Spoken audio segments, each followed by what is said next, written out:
Bu sorun bence Büyükşehir'in bu ilgilenmesi lazımdı. Bu soru onlar. Çünkü Ramazan'dan önce o Ramazan davulcuları bir araya toplayıp onlara bir bilgilendirmesi lazım.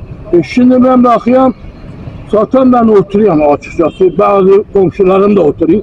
Işıkları yanıyor daha doğrusu. Herkes bence saatinde, vaktinde var. Ama bir bakıyorum, tumulun çalıyor. Çalışan bir o baştan vuruyor, bir o. Ya zaten millet kendi haline iftarına kalkıyor. O eski usul adet tıngırlak çalma var. Bir de böyle ellerine kart var, ikide bir dağılıyor.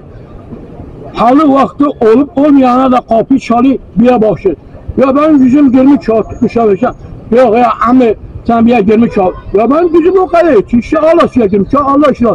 Ha yani eskiden ben mesela size böyle bir şey söyleyeyim. Belki gülüşe gelir. La ben kıymayla yani kıymayla yani onu çalırım yani sahara. Yani davula zurnaya gerek yok. Zaten herkes kendi haliyle adam kalkıyor, abdestini alıyor. Efendim gidiş fırında ekmeğini alıyor, istediğini pişiriyor.